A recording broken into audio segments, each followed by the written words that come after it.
ఓం శ్రీ సాయినాథాయ నమః. షిరిడీ సాయి సచ్చరిత్ర మొదటి రోజు పారాయణ గురువారం 1వ అధ్యాయం. నేడు మన భారతదేశంలో ఉన్న హిందువులలో ఎక్కువ మంది పూజించే దైవం శ్రీ షిరిడీ సాయిబాబా. ఆ రోజుల్లో భక్తులు ఆయనని నడయాడే దైవంగా పిలిచేవారు. ఆయనని కొందరు శివాంశ సంభూతుడిగా, అంటే ఆ పరమశివుడే సాయిబాబాగా భూమిపై వెలిశాడు అని అంటే, కొందరు ఆ విష్ణుమూర్తి దత్తాత్రేయ స్వామియే సాయిబాబాగా భూమిపై జన్మించాడు అని అంటారు.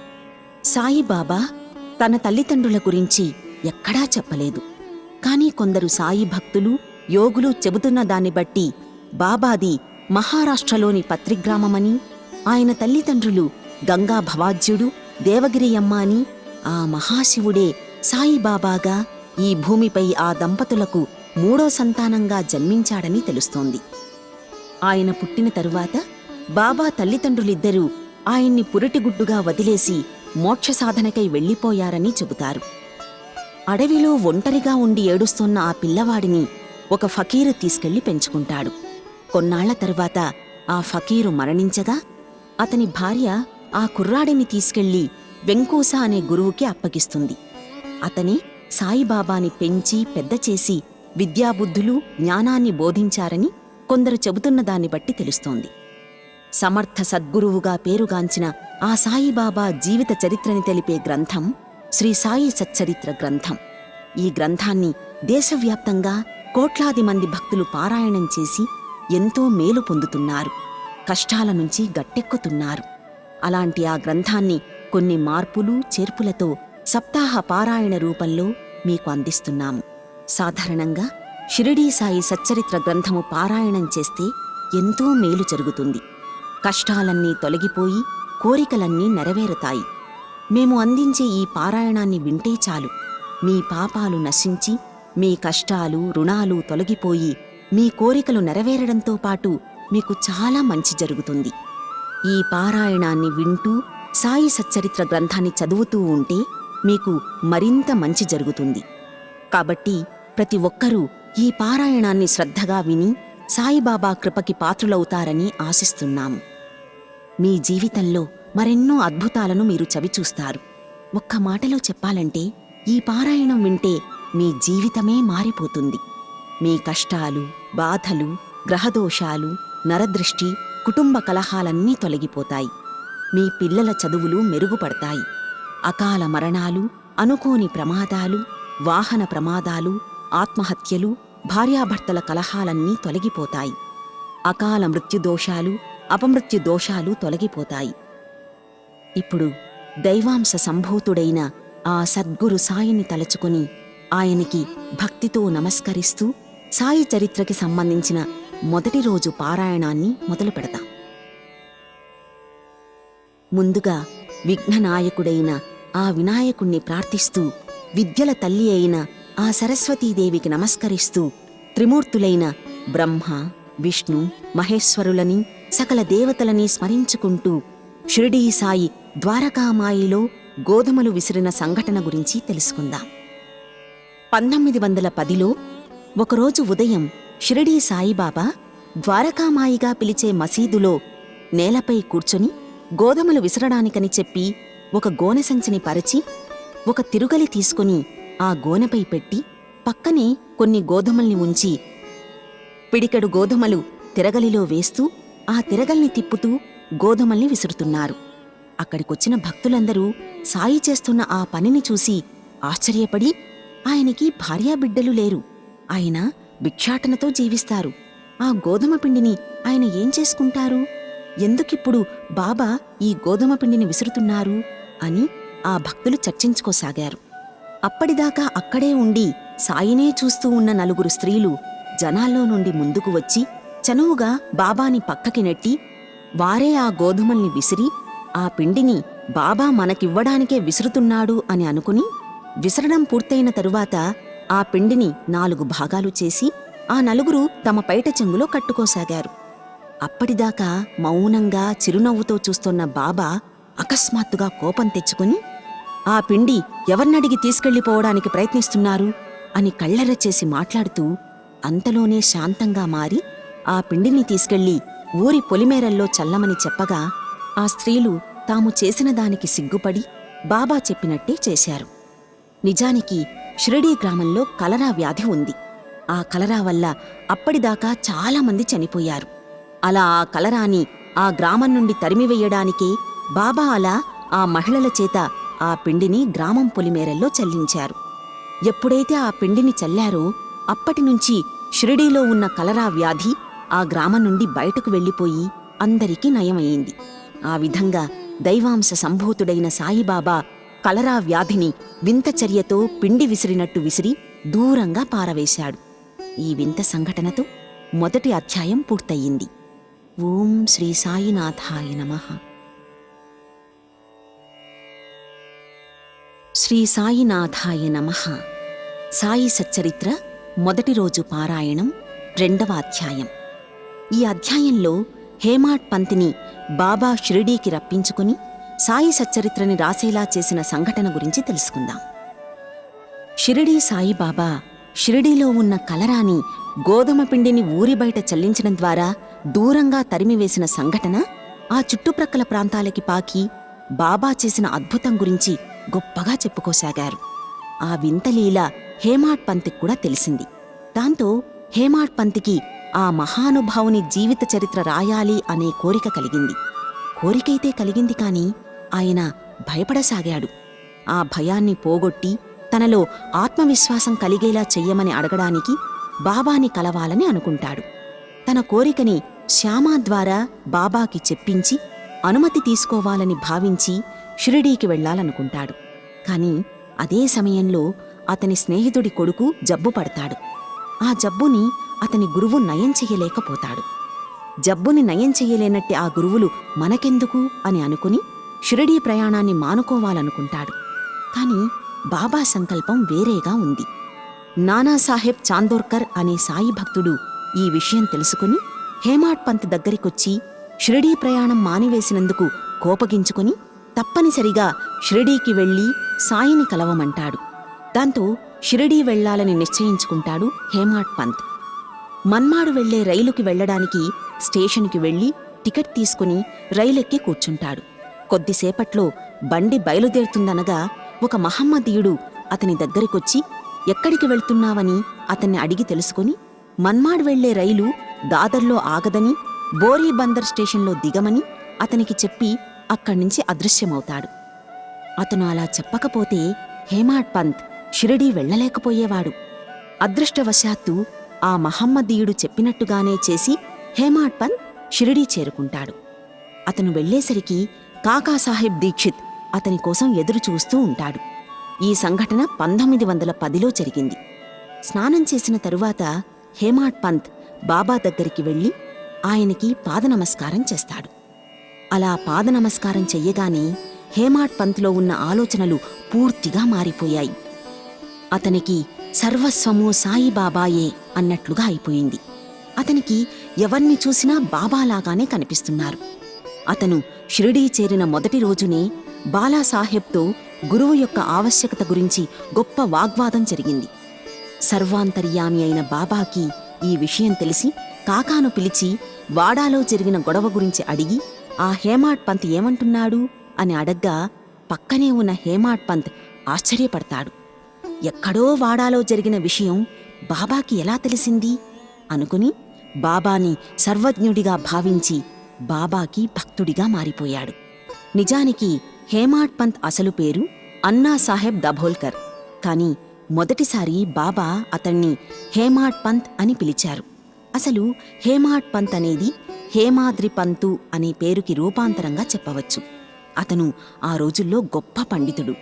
దభోల్కర్ని కూడా భవిష్యత్తులో అంత గొప్ప పండితునిగా చేసి అతని పేరు అందరికీ తెలిసేలా చెయ్యాలనే ఉద్దేశంతోనే బాబా ఈ విధంగా పిలిచారు. బాబా వాక్కు నిజమయ్యింది. నేడు మనం బాబా చరిత్ర గురించి ఆయన మహిమల గురించి తెలుసుకోగలుగుతున్నామంటే అది హేమాడ్ పంత్ రాసిన సాయి సచ్చరిత్ర గ్రంథం వలనే. అలా హేమాడ్ పంత్ సాయి సచ్చరిత్ర గ్రంథాన్ని రాసి తన జన్మని సార్థకం చేసుకున్నాడు. హేమాడ్ పంత్ని దీవించినట్టే మనల్ని కూడా దీవించమని బాబాని వేడుకుంటూ ఈ అధ్యాయాన్ని ఇంతటితో ముగిద్దాం. శ్రీ సాయినాథాయ నమః.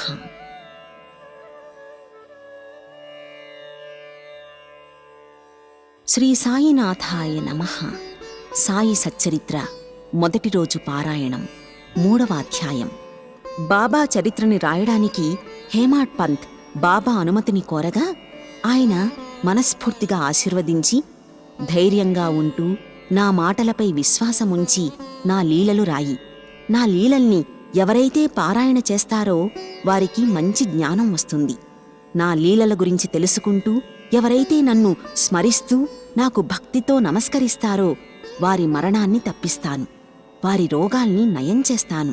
సాయి సాయి అని నామాన్ని ఉచ్చరిస్తే చాలు, జన్మ జన్మల పాపాలన్నీ తొలగిపోయేలా చేస్తాను అని బాబా స్వయంగా చెప్పి హేమాడ్ పంత్ని తన చరిత్ర రాయమని చెబుతాడు. ఇక బాబా చరిత్రని హేమాడ్ పంత్ రాశాడని చెప్పే కంటే ఆయన చేత బాబాయే రాయించుకున్నాడని చెప్పడం సబబుగా అనిపిస్తుంది. ఒక్క మాటలో చెప్పాలంటే ఈ సాయి సచ్చరిత్ర గ్రంథరచనలో హేమాడ్ పంత్ నిమిత్తమాత్రుడు. ఆయన చేత ఆ సాయి సచ్చరిత్ర గ్రంథాన్ని మొత్తం రాయించింది బాబానే. ఈ గ్రంథంలోని బాబా కథల్ని దీపస్తంభాలుగా చెప్పవచ్చు. ఎందుకంటే సముద్రపు మధ్యలో దీపస్తంభాలు ఉంటాయి. అవి రాత్రిపూట పడవలు సముద్రంలో ప్రయాణించడానికి దారి చూపిస్తూ ఉంటాయి. ప్రపంచమనే ఈ మహాసముద్రంలో బాబా కథలు కూడా మానవాళికి దారి చూపించే దీపపు స్తంభాల్లాంటివని ఖచ్చితంగా చెప్పవచ్చు. ఈ సాయి కథలు మనుషుల్లోని అహంకారాన్ని తొలగించి వారిని ఉన్నతంగా మార్చివేస్తాయి. ఈ సాయి కథలు మోక్షానికి మార్గాలుగా నిలుస్తాయి. అందుకే సాయిబాబాయే స్వయంగా హేమాడ్ పంత్ చేత తన చరిత్రని గ్రంథరూపంలో రాయించడం జరిగింది. ఆవు తన దూడని ప్రేమించినట్లుగా షిరిడీ సాయి తన భక్తుల్ని ప్రేమతో ఆదరిస్తారు. ఈ సంఘటనని తెలియచేసే ఒక కథ గురించి ఇప్పుడు తెలుసుకుందాం. హేమాడ్ పంత్ 1916లో ప్రభుత్వ ఉద్యోగ విరమణ చేశాడు. ప్రభుత్వం వారు అతనికిచ్చే పెన్షన్ డబ్బు అతను కుటుంబాన్ని పోషించుకోవడానికి సరిపోదు. తరువాత అతను గురు పౌర్ణమి రోజు బాబాని దర్శించడానికి షిరిడీ వెళతాడు. అతని ఉద్యోగ విరమణ గురించి తెలుసుకున్న అన్నా చించణీకర్ అతని ఉద్యోగ విరమణ గురించి బాబాకి చెప్పి అతనిపై దయచూపి అతనికి వేరే ఏదైనా ఉద్యోగం వచ్చేలా చెయ్యమని హేమాడ్ పంత్ తరపున బాబాకి చెబుతాడు. దానికి సమాధానాన్ని చెబుతూ బాబా ఇలా అంటారు: హేమాడ్ పంత్ ఇప్పుడు నా సేవ చేసుకుంటే చాలు, అతనికి ఏ లోటూ రాకుండా నేను చూసుకుంటాను. అతని భోజన పాత్రలు ఎప్పుడూ నిండుగానే ఉంటాయి. అతను నాస్తికుల సహవాసం విడిచి అతని చూపు నా వైపు త్రిప్పితే, నన్ను హృదయపూర్వకంగా పూజిస్తే అతనికి ఏ లోటూ రానివ్వను అని బాబా మాట ఇస్తారు. బాబా ప్రేమని సంపూర్ణంగా పొందిన రోహిల్లా కథ గురించి ఇప్పుడు తెలుసుకుందాం. షిరిడీలో నివాసముండే రోహిల్లా అనే వ్యక్తి రాత్రింబవళ్లూ ఖురాన్ చదువుతూ ఆంబోతు రంకెవేసినట్లుగా బిగ్గరగా అరుస్తూ ఉండేవాడు. ఆ అరుపులు పగలంతా పనిచేసి రాత్రిళ్ళు సుఖంగా నిద్రిస్తున్న షిరిడీవాసులకి నిద్రాభంగం కలిగిస్తూ ఉండేవి. చాలా కాలంపాటు ఓపిక పట్టిన షిరిడీ గ్రామ ప్రజలు ఇక ఓపిక నశించి ఒకరోజు బాబా దగ్గరకొచ్చి రోహిల్లా గురించి చెప్పి అతని గురించి బాబా దగ్గర ఫిర్యాదు చేసి ఎలాగైనా తమకి అతని బాధని తొలగించమని ప్రాధేయపడతారు. సాయిబాబా వారి ఫిర్యాదును వినకపోగా వారిపై కోపించి, రోహిల్లాకు ఒక దౌర్భాగ్యపు భార్య కలదని, ఆమె గయ్యాళి అని, ఆమె వచ్చి రోహిల్లాను బాధపెడుతూ ఉంటుందని, రోహిల్లా చేసే ఆ ప్రార్థనలు విని ఆమె అతణ్ణి ఏమీ చెయ్యలేక చూస్తూ ఉండిపోతుందని చెప్పి రోహిల్లా జోలికి వెళ్లవద్దని చెప్పి వారిని అక్కడ్నుంచి పంపించివేస్తాడు. నిజానికి రోహిల్లాకి అసలు భార్యే లేదు.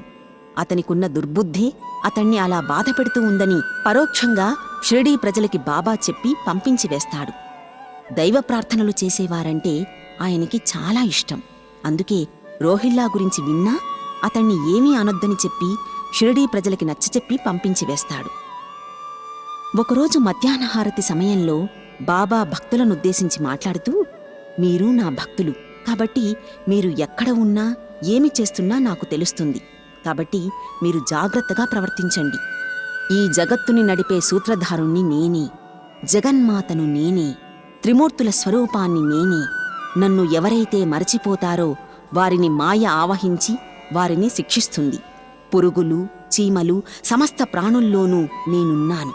కాబట్టి అవి మీ దగ్గరికి వచ్చినప్పుడు వాటిని తరిమికొట్టవద్దు అని చెబుతారు. కాబట్టి సాయి మార్గంలోనే పయనించి సాయికి సర్వస్య శరణాగతులై ఉంటే ఆ షిరిడీ సాయినాథుడు తన కృపని ఎల్లవేళలా మీపై ప్రసరింపచేస్తాడు. మనమంతా ఎల్లప్పుడూ సాయిపై భక్తి కలిగి ఉండేలా చేయమని ఆ సాయిని ప్రార్థిస్తూ ఈ అధ్యాయాన్ని ఇంతటితో ముగిద్దాం. శ్రీ సాయినాథాయ నమః.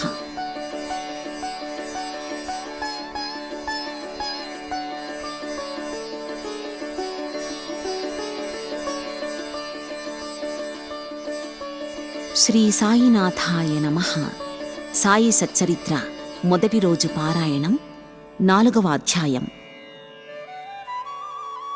భగవద్గీతలో శ్రీకృష్ణుడు చెప్పినట్లుగా మంచివారిని రక్షించడానికి, దుర్మార్గుల్ని శిక్షించడానికి భగవంతుడు అవతరిస్తూనే ఉంటాడు. షిరిడీ ప్రాంతం పవిత్ర పుణ్యక్షేత్రంగా మారడానికి సాయిబాబాయే కారణం. ఆ మహానుభావుడు ఆ క్షేత్రంలో ఉన్నాడు కాబట్టే ఆ ప్రాంతం పుణ్యక్షేత్రంగా విలసిల్లుతూ ఉంది. సంసారమనే సాగరాన్ని జయించినవాడు సాయిబాబా. ఆయన ఆజన్మ బ్రహ్మచారి. ఆయన శాంతికాముకుడు. సర్వమత సౌభ్రాతృత్వాన్ని చాటిచెప్పి అన్ని మతాలను ఏకం చేసి తన దగ్గరికి రప్పించుకున్న మహానుభావుడు షిరిడీ సాయినాథుడు. ఇలాంటి మహానుభావుడు సమస్త లోకాలలో ఎక్కడా లేడు. ఆయన షిరిడీలో ఒకే చోట కూర్చుని ఉన్నప్పటికీ ప్రపంచంలో జరిగే అన్ని విషయాలు ఆయనకు తెలుసు. ఎల్లప్పుడూ మసీదు గోడకి ఆనుకుని నిల్చుని ఉండేవారు. మధ్యాహ్నం, సాయంత్రం లెండీ తోటకి వెళ్లేవారు. ఆ దైవాంశ సంభూతుడు నడయాడిన ఆ షిరిడీ నేల, ఆయన్ని పూజించిన అక్కడి ప్రజలు ఎంతో పుణ్యం చేసుకున్నారు కాబట్టే ఆ విలువైన రత్నం వారికి దొరికింది. ఆయన సాహచర్యాన్ని పొందిన ఆనాటి ప్రజలు ఎంతో ధన్యులు. పవిత్ర పుణ్యనదీ తీర్థాల్లో మునిగితే ఎంతటి పుణ్యం వస్తుందో ఆయన దర్శనం కూడా అలాంటి ఫలితాన్నే ఇస్తుంది. ఆ కాలంలో 95 ఏళ్ల వయసు ఉన్న గౌలిబువ్వ అనే పేరుగల వృద్ధభక్తుడు ఒకరు ఉండేవాడు. ఆయన 8 నెలలు పండరీపుర యాత్ర చేసి మిగిలిన 4 మాసాలు గంగానది ఒడ్డున నివసించేవాడు. అతను ప్రతి ఏటా పండరీపుర యాత్ర ముగించుకుని షిరిడీ సాయినాథుణ్ణి దర్శించుకోవడానికి షిరిడీకి వచ్చేవాడు. ఆయన బాబాని చూసి, ఆ పండరీనాథుడే ఈ షిరిడీ సాయినాథుడు. అనాథల కోసం, బీదల కోసం ఈ షిరిడీలో వెలిసిన కారుణ్యమూర్తి ఈ సాయిబాబా అని అక్కడి భక్తులకి చెబుతూ ఉండేవాడు. సాయిబాబా ఎల్లప్పుడూ అల్లా మాలిక్ ఏక్ అంటుండేవారు. అంటే అల్లాయే యజమాని అంటూ ఉండేవారు. ఆయన 7 రాత్రులు 7 పగలు ఆ నామాన్ని ఉచ్చరిస్తూ నామసప్తాహం చేసేవారు. ఆయన దాసగణుని కూడా ఆ నామసప్తాహం చెయ్యమని చెప్పాడు. అలా చేస్తే ఆ విఠల దర్శనం జరుగుతుందా అని దాసగణు బాబాని ప్రశ్నిస్తాడు. అప్పుడు బాబా అతడి చెయ్యి పట్టుకుని తప్పకుండా కలుగుతుందని చెప్పగా, ఆయన మాట ప్రకారం దాసగణు, కాకాసాహెబ్ నామసప్తాహం ముగించగానే ధ్యానంలో దాసగణుకి, కాకాసాహెబ్ దీక్షిత్కి పాండురంగ విఠల భగవానుడు కనిపిస్తాడు. కాకా మధ్యాహ్న హారతికి వెళ్ళినప్పుడు ఆ సంగతి గురించి బాబా కాకాని అడుగుతాడు. సరిగ్గా అదే సమయంలో ఎవరో ఫోటోలు అమ్మేవాడు అక్కడికి వస్తాడు. ఆ దేవుని ఫోటోల్లో తనకి ధ్యానంలో వచ్చిన వ్యక్తి ఫోటో అంటే విఠల భగవానుడిలాగా ఉండడంతో కాకా ఆశ్చర్యపడి బాబా సర్వజ్ఞుడు అని తెలుసుకుని ఆ విఠలుడి ఫోటో ఒకటి కొనుక్కుని పూజలో పెట్టుకున్నాడు. ఈ 4వ అధ్యాయంలో దాసగణు పట్ల బాబా చేసిన మరో లీల గురించి తెలుసుకుందాం. గంగా, యమునా నదులు కలిసే చోటుని ప్రయాగ అని పిలుస్తారు. అక్కడ స్నానం చెయ్యాలని ప్రతి హిందూ భక్తుడు కోరుకుంటాడు. అలా స్నానం చేస్తే పుణ్యం ప్రాప్తిస్తుందని ప్రతి హిందూ భక్తుడు నమ్ముతాడు. దాసగణుకి కూడా ఆ ప్రయాగలో స్నానం చెయ్యాలని ఎప్పటినుంచో కోరిక. కాని పరిస్థితులు అనుకూలించకపోవడం వల్ల అతను ప్రయాగ వెళ్లలేకపోతున్నాడు. ఒకరోజు అతను ప్రయాగ వెళ్లడానికి సిద్ధపడి బాబా దగ్గరికెళ్లి విషయం చెప్పగా, పవిత్ర స్నానం చేయడానికి అంత దూరం వెళ్లవలసిన పనిలేదు, మన ప్రయాగ ఇక్కడే ఉంది, నా మాటలు నమ్ము అని బాబా అంటారు. అదే సమయంలో దాసగణు బాబా కాళ్లపై తన శిరస్సును ఉంచి నమస్కరిస్తుండగా అదే సమయంలో ఒక అద్భుతం జరిగింది. బాబా పాదముల బొటన వ్రేళ్ల నుంచి గంగా యమునా జలములు పొంగుకుంటూ రాసాగాయి. బాబా చేసిన ఈ చమత్కారాన్ని చూసిన దాసగణు ఆశ్చర్యానికి గురి అవ్వగా అతని కళ్ల నుంచి ధారగా కన్నీళ్లు రాగా దాసగను భక్తి పారవశ్యంలో మునిగిపోయాడు. అతని హృదయంలో నుంచి ఆనందం ఉప్పొంగగా ఆ ఆనందాన్ని పాట రూపంలో దాసగను వ్యక్తపరుస్తాడు. నిజానికి సాయిబాబా 16 ఏళ్ల బాలుడిగా ఉన్నప్పుడే మొదటిసారి షిరిడీకి వస్తారు. ఆయన బాలుని రూపంలో ఒక వేప చెట్టు కింద కూర్చుని ధ్యానం చేసుకుంటూ ఉంటారు. ఎవ్వరితోనూ మాట్లాడకుండా, వర్షానికి తడుస్తూ, ఎండని కూడా లెక్క చేయకుండా ధ్యానముద్రలోనే ఉంటాడు. ఒక బాలుడు అలా తదేక దృష్టితో ధ్యానం చేసుకోవడం షిరిడీ ప్రజల్ని ఆశ్చర్యపోయేలా చేసింది. ఆ సమయంలో షిరిడీలోని ఒక వ్యక్తికి ఖండోబాదేవుడు ఆవహించగా అతణ్ణి ఆ గ్రామస్థులు ఆ బాలుడి గురించి అడగ్గా అతను అక్కడే ఉన్న ఒక స్థలాన్ని చూపించి అక్కడ త్రవ్వమని చెబుతాడు. దాన్ని త్రవ్వి చూడగా కొన్ని ఇటుకలు కనిపిస్తాయి. వాటిని తొలగించగా ఒక భూగృహం కనిపిస్తుంది. అక్కడ జపమాలలు, చెక్కబల్లలు, కొన్ని అఖండ జ్యోతులు కనిపించాయి. ఆ బాలుడు అది చూసి అక్కడ తాను 12 ఏళ్లపాటు తపస్సు చేశానని చెప్పి అది తన గురుస్థానమని, దాన్ని వెంటనే మూసివెయ్యమని అనగా వారు అలాగే చేశారు. అప్పటినుంచి ఆ ప్రదేశాన్ని గురుస్థానంగా భావించి అందరూ నమస్కరిస్తూ ఉంటారు. షిరిడీలో ఈ ప్రదేశం ఇప్పటికీ ఉంది. సమర్థ సద్గురుడైన సాయిబాబాని భక్తితో కొలుస్తూ ఈ అధ్యాయాన్ని ఇంతటితో ముగిద్దాం. శ్రీ సాయినాథాయ నమః.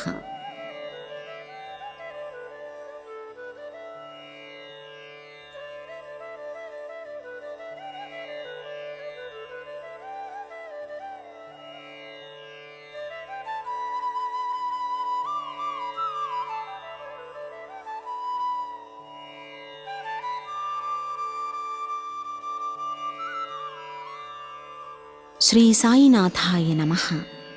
సాయి సచ్చరిత్ర మొదటి రోజు పారాయణం 5వ అధ్యాయం. దీనిలో పెండ్లివారితో కలిసి బాబా రెండోసారి షిరిడీ వచ్చిన సంఘటన గురించి తెలుసుకుందాం. ఔరంగాబాద్ జిల్లాలోని ధూప్ అనే గ్రామంలో చాంద్ పాటిల్ అనే పేరుగల మహమ్మదీయ వ్యక్తి ఉన్నాడు. ఆయన ఇష్టంగా పెంచుకునే గుర్రం తప్పిపోతుంది. 2 నెలల నుంచి దానికోసం ఎంతగా వెతికినా దాని జాడ తెలియలేదు. దాన్ని వెతకడానికి చాంద్ గుర్రపు జీనును భుజాలపై వేసుకుని ఔరంగాబాద్ నుండి ధూప్ గ్రామానికి వెళుతుండగా మార్గమధ్యంలో ఒక మామిడి చెట్టు దగ్గర తలపై టోపీ, పొడవైన చొక్కా తొడుక్కున్న ఒక వృద్ధ ఫకీరు కూర్చొని ఉన్నాడు. చంకలో సటకా పెట్టుకున్న ఆ వ్యక్తి చిలుము తాగడానికి ప్రయత్నిస్తూ ఆ దారి వెంట వెళుతోన్న చాంద్ పాటిల్ని చూసి అతన్ని పేరు పెట్టి పిలుస్తాడు. తనని పేరు పెట్టి పిలిచిన వ్యక్తి ఎవరా అని ఆలోచిస్తూ అతడి దగ్గరికి రాగా అక్కడున్న ఆ అపరిచిత వ్యక్తిని చూసి తన పేరు అతనికి ఎలా తెలిసిందా అని ఆలోచిస్తుంటాడు. చాంద్బాయ్, తప్పిపోయిన నీ గుర్రం గురించి వెతుక్కుంటూ వచ్చావా? ఆ గుర్రం దగ్గర్లో ఉన్న కాలువగట్టున ఉంది, వెళ్ళి తెచ్చుకో అని అనగానే ఇంతకుముందే అక్కడ వెతికాను అని చాంద్ చెబుతాడు.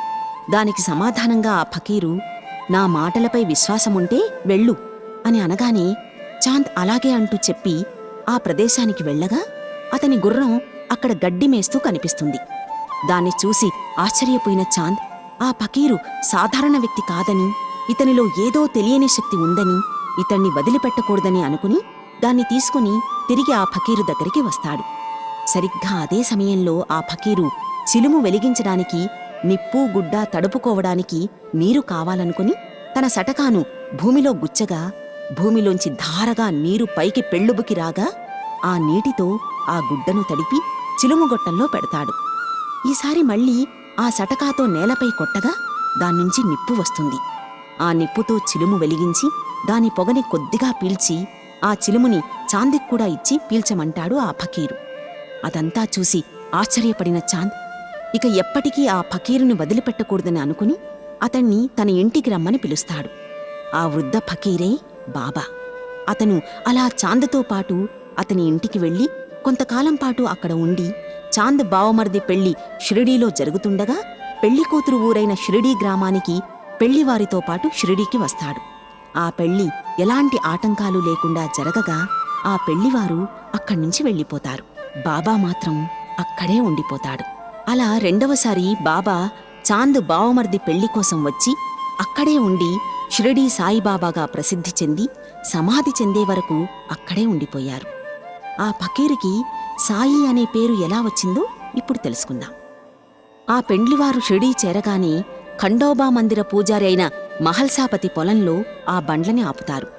ఆ బండ్ల నుండి ఒక్కొక్కరూ దిగుతూ ఉండగా, చివరగా ఆ ఫకీరు దిగుతూ ఉండగా, ఆ ఫకీరుని మహల్సాపతి చూసి దయచేయుము సాయి అని పిలుస్తాడు. ఆ క్షణం నుంచి ఆ ఫకీర్ని అందరూ సాయిబాబాగా పిలువసాగారు. అలా పెళ్లివారు తిరిగి వెళ్ళిపోయినా బాబా మాత్రం వెళ్లకుండా షిరిడీలో ఉన్న ఒక పాడుపడిన మసీదులో స్థిరనివాసం ఏర్పరచుకుని అక్కడే ఉండిపోతారు. ఆయన తన తల వెంట్రుకలు కత్తిరించుకోకుండా అలాగే ఉంచుకుని పహిల్వాను వలె దుస్తులు ధరించేవారు. అక్కడి నుండి రహతాకు వెళ్లి వస్తూ ఉండేవారు. అలా వెళ్ళినప్పుడల్లా బంతి, గన్నేరు, మల్లె మొక్కలు తెచ్చి ఆ మసీదు ఆవరణలో నాటి వాటికి ప్రతిరోజూ నీళ్లు పోస్తూ ఉండేవారు.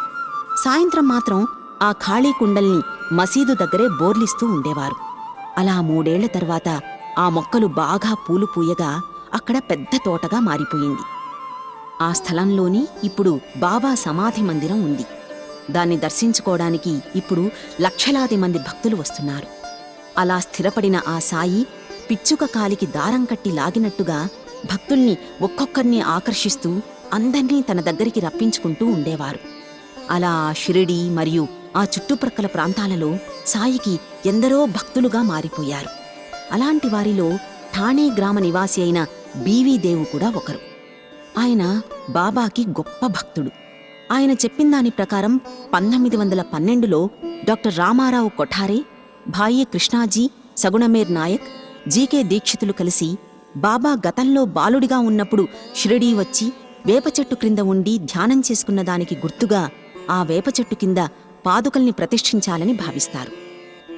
రామారావు కొఠారే పాలరాతి పాదుకల్ని తయారు చేయించాలనుకుని నమూనా రాయించి ఉపాసనీ బాబాకి చూపించగా ఆయన దానిలో కొన్ని మార్పులు చేసి పద్మము, శంఖము, చక్రము చేర్చి బాబా గొప్పదనాన్ని, యోగశక్తిని తెలియచేసేలా సదానింబ వృక్షస్య మూలాధివాసాత్ అనే శ్లోకాన్ని కూడా ఆ పాదుకలు ప్రతిష్ఠించిన చోట చెక్కించాలని సలహా ఇస్తాడు. ఆయన చెప్పినట్టుగానే ఆ పాదుకలని రామారావు కొఠారే బొంబాయిలో తయారు చేయించి వాటిని బాబాకు చూపగా ఆయన ఆ పాదుకల్ని తాకి పవిత్రపరచి శ్రావణ పౌర్ణమి నాడు షిరిడీలోని వేపచెట్టు దగ్గర ప్రతిష్ఠించాలని ఆజ్ఞాపిస్తారు. ముందుగా శ్రావణ పౌర్ణమి నాడు 11 గంటలకి జీకే దీక్షిత్ ఆ పాదుకల్ని తలపై పెట్టుకుని ఖండోబా మందిరం నుండి ద్వారకామాయి అనే పేరుగల మసీదుకి ఊరేగింపుగా తీసుకొచ్చి వేపచెట్టు దగ్గర ప్రతిష్ఠిస్తారు. భక్తులందరూ చందాలు వేసుకుని ఆ పాదుకల చుట్టూ కంచెని ఏర్పాటు చేయించారు. బాబా నీళ్లని నూనెగా మార్చి దీపాల్ని వెలిగించిన అద్భుత లీల గురించి ఇప్పుడు తెలుసుకుందాం. షిరిడీ సాయిబాబాకు దీపాలంకరణ అంటే చాలా ఇష్టం. ఆయన ప్రతిరోజు తాను నివసించే ద్వారకామాయిలో నూనె దీపాలు వెలిగిస్తూ ఉండేవారు. ఆ దీపాలు వెలిగించడానికి అవసరమైన నూనెను షిరిడీలో ఉండే దుకాణదారుల దగ్గర్నుంచి అడిగి తెచ్చుకునేవారు బాబా. అలా చాలా రోజులుగా వారంతా నూనెని ఇస్తుంటే సాయిబాబా ద్వారకామాయిని దీపాలతో అలంకరించేవారు. అలా నూనె ఇస్తూ వస్తున్న ఆ దుకాణదారులకి కొన్నాళ్లకి తాము నూనె ఇస్తుంటే సాయిబాబా దీపాల్ని వెలిగిస్తూ ఉన్నాడని, అసలు తాము ప్రతిరోజు బాబాకి ఉచితంగా నూనె ఎందుకివ్వాలి అనే దుర్బుద్ధి పుట్టింది. అసలు తాము నూనెని ఇవ్వకుండా ఉంటే ద్వారకామాయిలో దీపాల్ని ఎలా వెలిగిస్తాడో చూద్దామనుకుని వారందరూ మూకుమ్మడిగా సాయిబాబాకి నూనె ఇవ్వకూడదు అని నిర్ణయించుకుంటారు. బాబా ప్రతిరోజులాగానే వ్యాపారుల దగ్గరికి వెళ్లి నూనె అడిగారు. ఎవరి దుకాణానికి వెళ్లినా లేదని చెబుతూ ఉండేవారు. ఆయనకి నూనె ఎవ్వరూ ఇవ్వలేదు. నూనె లేదు కాబట్టి బాబా ఏం చేస్తారో చూడాలనే కుతూహలం వారిలో కలిగింది. దాంతో బాబాకి వారి ఉద్దేశం అర్థమయ్యింది. చిరునవ్వు నవ్వుకుంటూ బాబా తిరిగి ద్వారకామాయికి వెళ్ళిపోతాడు. ప్రతిరోజూ నూనె తెచ్చుకునే ఆ డబ్బాలో కొన్ని నీళ్లు పోసి బాగా కలియత్రిప్పి ఆ డబ్బాలోని ఆ నీటిని నోటిలోకి తీసుకుని బాగా పుక్కిలించి తిరిగి ఆ డబ్బాలోకి పోశారు. ఆ నీటిని ప్రమిదల్లో పోసి దీపాలు వెలిగించగా ఆశ్చర్యంగా ఆ దీపాలన్నీ వెలిగి ఆ రాత్రంతా ఆ దీపాలు జ్ఞానకిరణాలను విరజిమ్ముతూనే ఉన్నాయి. అసలు బాబాకి నూనె ఇవ్వకపోతే దీపాలు ఎలా వెలిగిస్తాడో చూద్దామని బాబా వెనకాలే వచ్చి మసీదుకి దూరంగా నిలబడి బాబా చేసినదంతా చూసి నోటితో బాబా దీపాల్ని వెలిగించడం చూసి ఆశ్చర్యానికి గురైన వ్యాపారుల కళ్లకలముకున్న అజ్ఞానపు చీకట్లు ఆ దీపపు వెలుగులో తొలగిపోయాయి. దాంతో వారి కళ్ల నుండి జలజలా కన్నీరు కారుతుండగా ఆర్ద్రతతో నిండిన కళ్లతో వారందరూ వచ్చి తమని క్షమించమంటూ బాబా కాళ్లపై పడ్డారు. చిరునవ్వు నవ్వుతూ వాళ్ళందర్నీ క్షమించిన బాబా వాళ్ళందర్నీ పైకి లేపి ఇంకెప్పుడు అబద్ధాలు ఆడవద్దని, ఎల్లప్పుడూ సత్యాన్నే పలకవలనని వారికి చెప్పి బాబా వారిని అక్కడ్నుంచి పంపించివేశారు. ఈ కథతో 5వ అధ్యాయం పూర్తయింది. శ్రీ సాయినాథాయ నమః.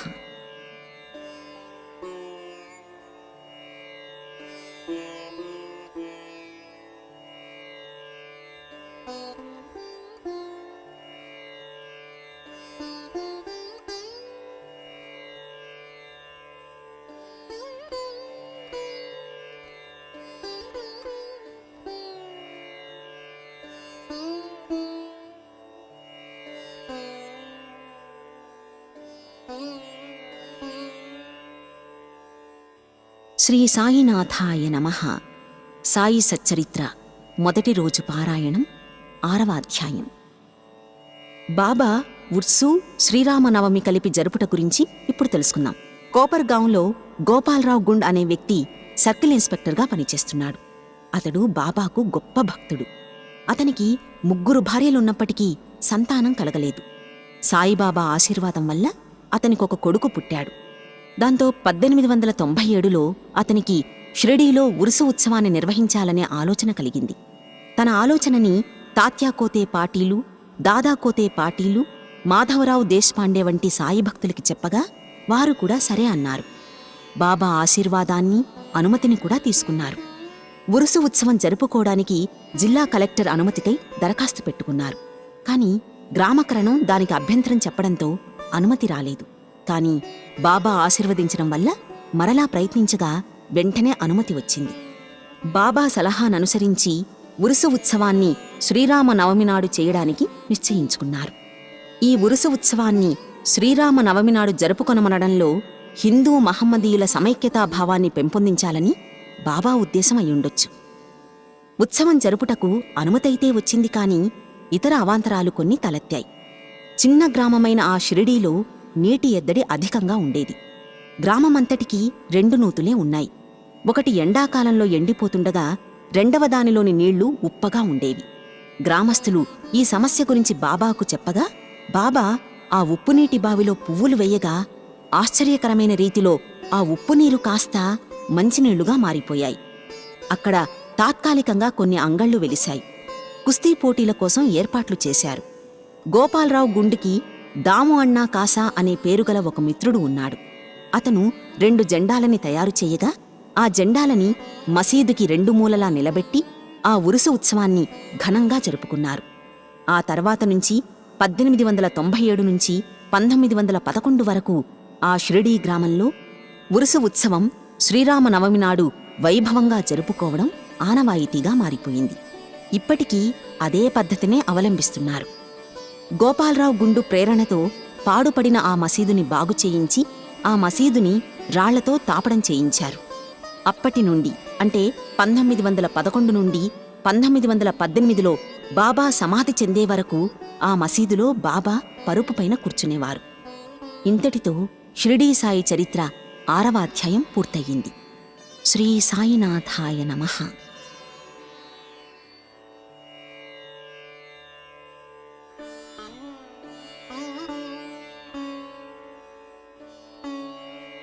శ్రీ సాయినాథాయ నమః.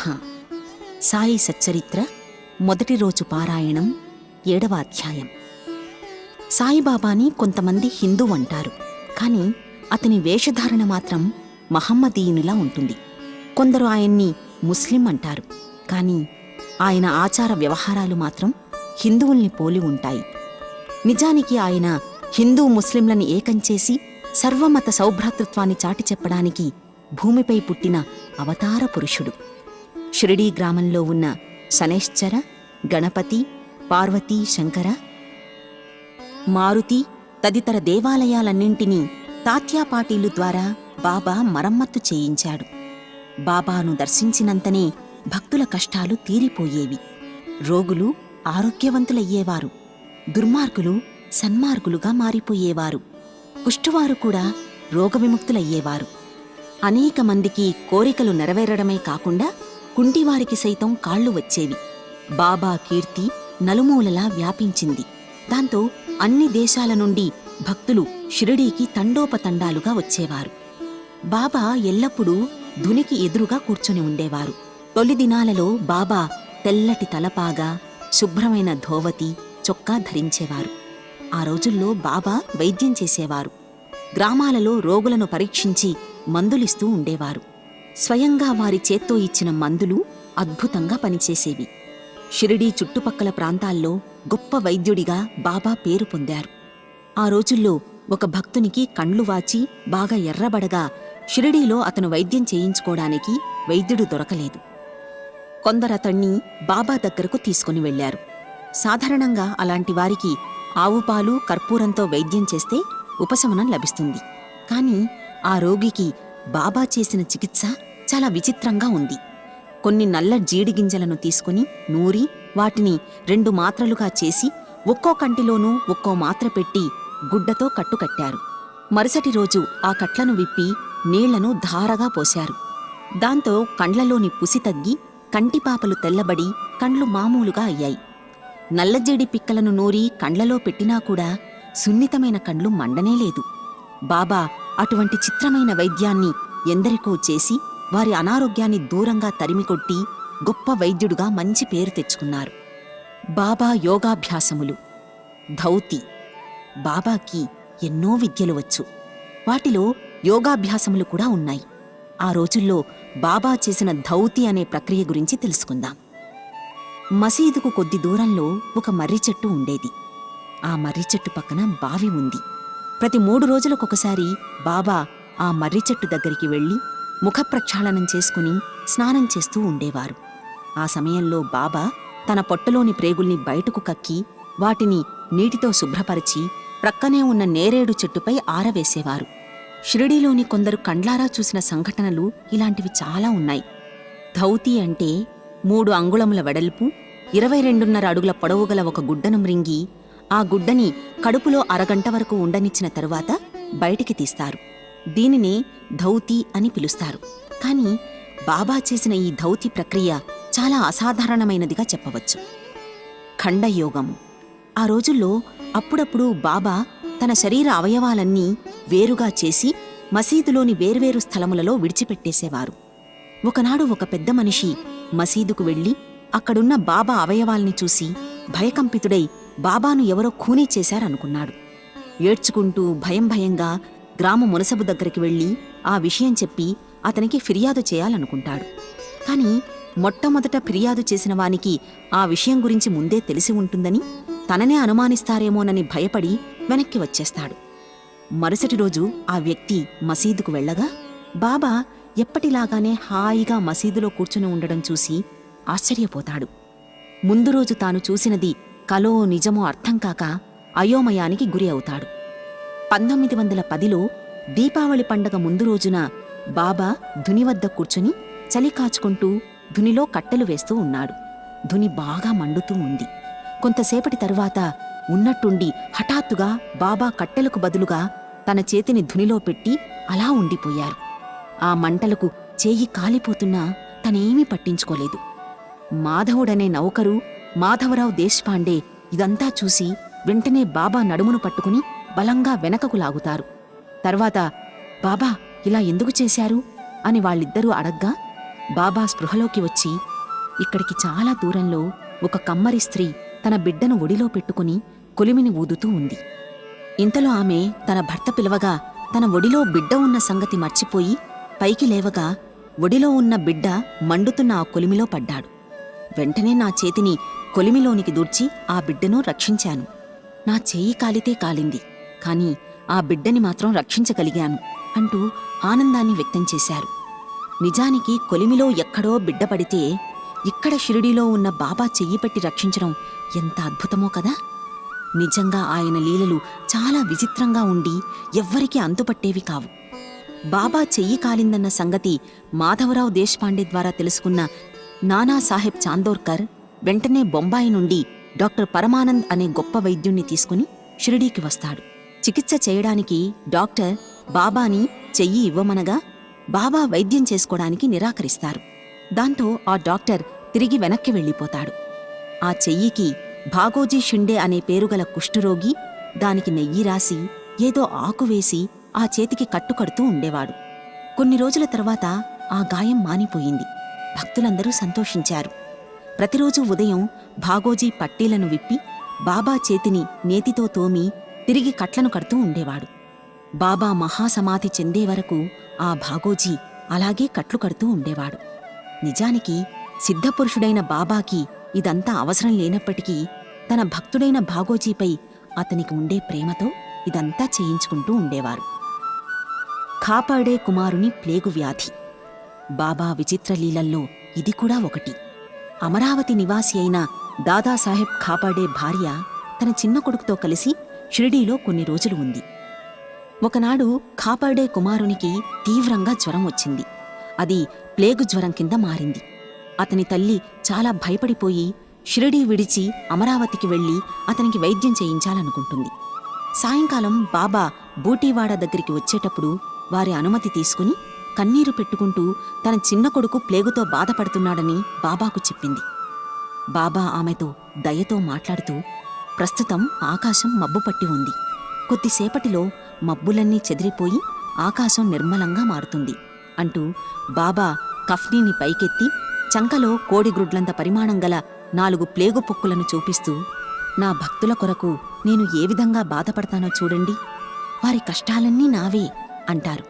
అంటే ఆ ఖాపాడే కుమారునికి ప్లేగు జ్వరాన్ని తగ్గించి ఆ జ్వరాన్ని తనపైకి తెచ్చుకున్న గొప్ప వ్యక్తి సాయిబాబా. ఆ అద్భుత లీలల్ని చూసిన భక్తజనులకు మహాత్ములు తమ భక్తుల బాధల్ని తామే ఏ విధంగా స్వీకరిస్తారో స్పష్టంగా తెలిసింది. మహాత్ముల మనస్సు మైనము కంటే మెత్తనిది, వెన్నవలే మృదువైనది. వారు భక్తుల నుంచి ప్రత్యుపకారమేమీ ఆశించకుండా భక్తుల్ని ప్రేమిస్తారు. అలాంటి మహానుభావుల్లో అవతార పురుషుడు, మహోన్నత వ్యక్తి సాయిబాబా. ఆ రోజుల్లో బాబా చూపిన ఇలాంటి విచిత్రమైన లీలలు ఎన్నో ఉన్నాయి. బాబా చేసిన ఈ లీలతో 7వ అధ్యాయము మొదటి రోజు పారాయణ కూడా ముగిసింది. శ్రీ సాయినాథాయ నమః. శ్రీ సచ్చిదానంద సమర్థ సద్గురు సాయినాథ్ మహారాజ్ కీ జై.